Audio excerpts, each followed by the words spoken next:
আসসালামু আলাইকুম। Banking with Zakaria চ্যানেলে আপনাদের আবারও ওয়েলকাম করছি। তো লাস্ট ভিডিওতে আমি আপনাদের সাথে শেয়ার করেছিলাম যে আমাদের যদি ভাইভাতে কখনো জিজ্ঞেস করা হয় যে আইসিআরআর রেসের হচ্ছে কোয়ান্টিটেটিভ পার্টে কম্পোনেন্টস গুলি কি, ইনস্ট্যান্টলি ভাইভা ক্র্যাক করার জন্য আমরা যাতে আজীবনের জন্য না ভুলি, ইনস্ট্যান্টলি যাতে বলতে পারি, তো সেটা বলার জন্য একটা টেকনিক আমি আপনাদের সাথে শেয়ার করেছিলাম। তো ওটা ছিল কোয়ান্টিটেটিভ পার্টের কম্পোনেন্ট গুলি কিভাবে মেমোরাইজ করব।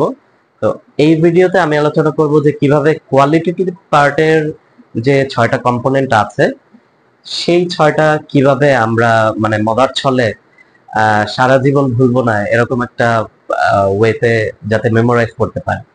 তো এটার জন্য আমি হচ্ছে একটা জিনিস এখানে লিখেছি যে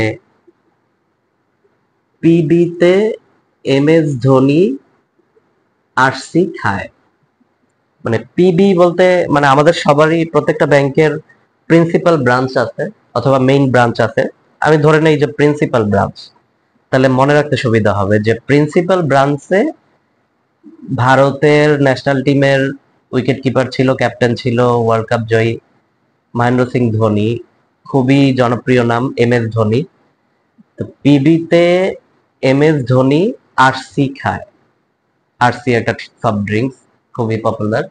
তো পিবি কিওয়ার্ড গুলি হচ্ছে পিবি, এমএস আর আরসি। পিবিতে এমএস ধোনি আরসি খায়। এখন এখান থেকে পিবি থেকে যদি পি নেই, পিতে হচ্ছে আপনার পারফরমেন্স বিহেভিয়ার, বিতে হচ্ছে business and industry risk, M A হচ্ছে ম্যানেজমেন্ট রিস্ক, এস এ হচ্ছে সিকিউরিটি রিস্ক, আর এ হচ্ছে রিলেশনশিপ রিস্ক, আর সিতে হচ্ছে কমপ্লায়েন্স রিস্ক। মানে টিভিতে এম এস ধোনি আরসি খায়, টিভি থেকে পিতে হয় হচ্ছে পারফরমেন্স বিহেভিয়ার, বিতে হয় হচ্ছে business and industry risk, M S Dhoni থেকে শুধুমাত্র এম এস টা নিব আমরা, এম এ হয় হচ্ছে ম্যানেজমেন্ট রিস্ক, এস এ হচ্ছে সিকিউরিটি রিস্ক, আর আর সি আর এ হচ্ছে রিলেশনশিপ রিস্ক, আর সিতে হচ্ছে কমপ্লায়েন্স রিস্ক। আমার মনে হয় এটা মেমোরাইজ করা সম্ভব হবে সবার পক্ষে। তো এটা জাস্ট একটু 10 মিনিট বা 5 মিনিট সময় নিয়ে প্র্যাকটিস করলে এইটা হচ্ছে মজার ছলে, যেহেতু আমার মনে হয় সারা জীবন এটা মনে থাকবে।